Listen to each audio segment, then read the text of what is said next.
Assalamualaikum warahmatullahi wabarakatuh. Apa kabar anak-anakku hari ini? Semoga selalu dalam keadaan sehat walafiat, selalu semangat dalam menjalani aktivitas dan selalu semangat dalam mengikuti pelajaran. Semoga Allah segera mengangkat wabah ini agar kita semua segera merasakan nikmatnya menuntut ilmu, nikmatnya bertemu teman-teman, guru-guru dan belajar bersama. Amin ya Allah ya Rabbal Alamin.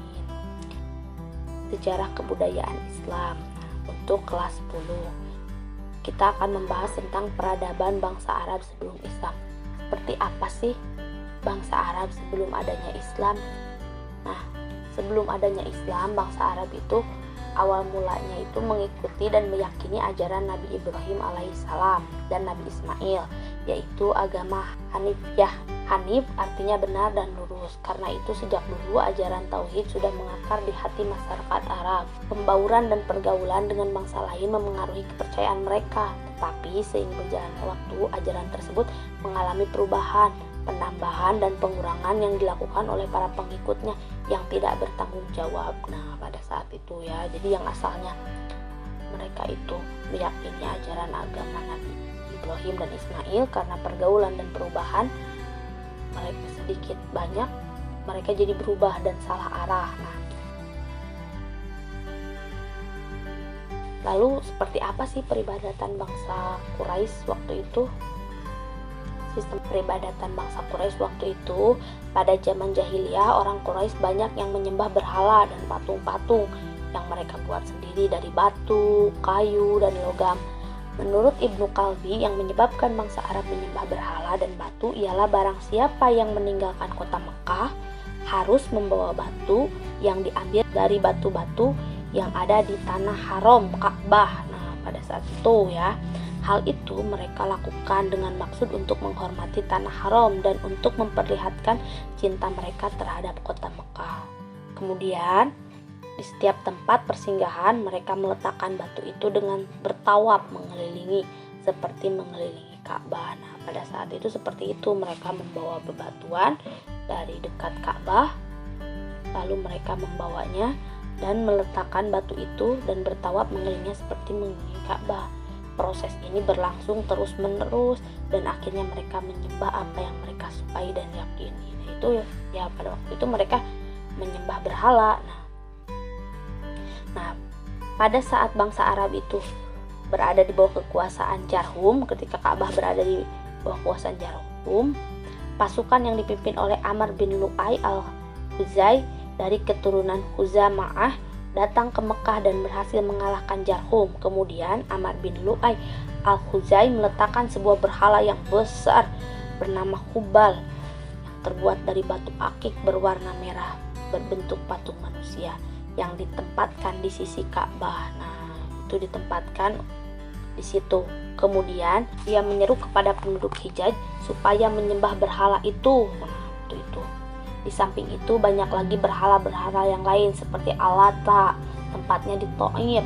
Menurut tasrif penduduk Thaif, Al-Lata ini adalah berhala yang paling tua. Al-Uzza, tempatnya di Hijaz, kedudukannya sudah Hubal Manat, tempatnya di dekat kota Madinah. Manat ini dimuliakan oleh penduduk Yathrib. Nah, waktu itu masyarakat Mekah, khususnya kaum Quraisy itu menyembah berhala, yaitu patung-patung yang disimpan di dekat Ka'bah. Nah, selanjutnya ada juga yang lain, beberapa bentuk pemujaan yang dianut oleh bangsa Arab sebelum datangnya Islam, yaitu pertama, menyembah malaikat. Banyak yang menyembah malaikat, menyembah berhala, menuhankan malaikat. Di kota Mekah ada bagian bangsa Arab yang menganggap bahwa malaikat itu adalah putra-putrinya Tuhan. Nah, itu adalah salah ya, anak-anak. Yang kedua, ada juga yang menyembah jin, ruh, dan hantu. Sebagai bangsa Arab menyembah hantu, jin dan ruh dan hantu dan leluhur mereka menganggap batu-batu sebagai makhluk yang terhormat. Bahkan di suatu tempat jin yang terkenal dengan nama Darahim. Ada itu di tempat lain. Mereka selalu mengorbankan binatang di tempat itu agar selamat dan terhindar dari segala bencana. Nah, itu yang kedua. Selanjutnya yang ketiga, ada juga yang menyembah bintang-bintang. Nah, Kenapa mereka menyembah bintang-bintang? Nah, bintang-bintang itu ya seperti matahari, bintang, bulan, yang pokoknya yang terang-terang berada di langit pada malam hari. Nah, itu mereka kenapa mereka menyembah bintang dan bulan dan matahari yang bergelapan sinar di malam hari? Karena mereka menganggap bintang-bintang tersebut diberikan kekuasaan penuh oleh Tuhan untuk mengatur alam ini. Selanjutnya nomor 4, mereka menyembah berhala. Nah, ini seperti yang tadi ya, yang di awal Ibu jelaskan bahwa mereka menyembah berhala. Sebagian bangsa Arab menyembah berhala atau arca-arca yang terbuat dari batu, kayu, dan logam. Mereka buat sendiri dengan selera mereka sendiri untuk kemudian mereka sembah. Jadi mereka ya suka-suka sendiri gitu ya bikinnya, terserah, tidak ada panduan, pokoknya seperti apa ya suka-suka mereka, lalu mereka sembah dan jadikan Tuhan. Yang selanjutnya, yang poin kelima adalah agama Yahudi dan Nasrani. Nah, agama Yahudi dan Nasrani itu mulai masuk ke Jazirah Arab pada tahun 1491 sebelum Masehi.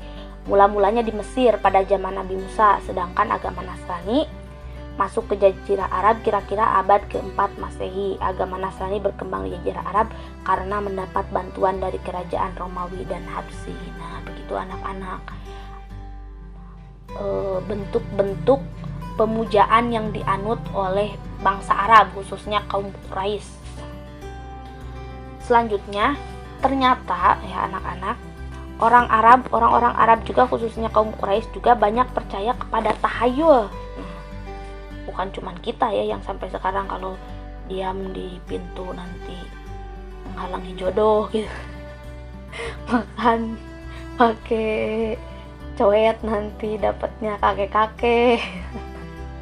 Bukan cuman itu saja ya anak-anak, tapi ternyata Arab Quraisy juga, orang bangsa Arab Quraisy juga percaya kepada tahayul. Nah, salah satunya adalah yang pertama, di dalam setiap perut orang ada ular katanya gitu. Perasaan lapar timbul karena ular menggigit usus manusia. Jadi kalau orang lapar itu menurut orang Quraisy itu karena digigit ular gitu.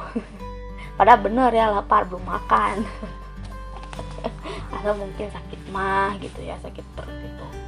Nah, selanjutnya nomor 2, mereka biasa mengenakan cincin dari tembaga atau besi dengan keyakinan untuk menambah kekuatan. Nah, ini banyak ya di kita juga yang salah kaprah nih hal-hal yang kayak gini. Misal anak kecil dipakein kalung yang yang bulat-bulat gitu kan, itu sebetulnya itu udah termasuk tidak boleh ya.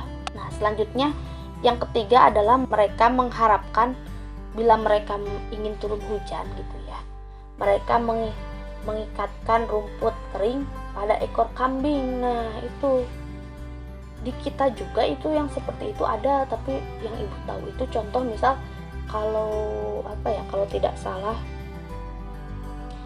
kalau biar gak hujan itu ngejemur celana ya kalau nggak salah ya. Itu sebenarnya tidak boleh hal-hal yang seperti itu, padahal kan ada ya doa-doanya, sholatnya gitu kan, biar kalau berhujan. Nah, itu adalah keadaan masyarakat Arab pada masa dahulu sebelum adanya Islam. Nah, jadi kita sebagai manusia zaman sekarang gitu itu harus mengambil suri tauladannya bahwa hal seperti itu tidak boleh dan tidak pantas dan tidak patut kita contoh, tetapi kita jadikan pembelajaran. Nah, anak-anak sekalian, mungkin cukup sekian penjelasan dari Ibu pada mata pelajaran ini. Semoga bermanfaat untuk kita semua, terutama untuk anak-anak sekalian. Tetap semangat untuk menjalani aktivitas, jaga kesehatan, dan jangan lupa ingat, belajar dari rumah.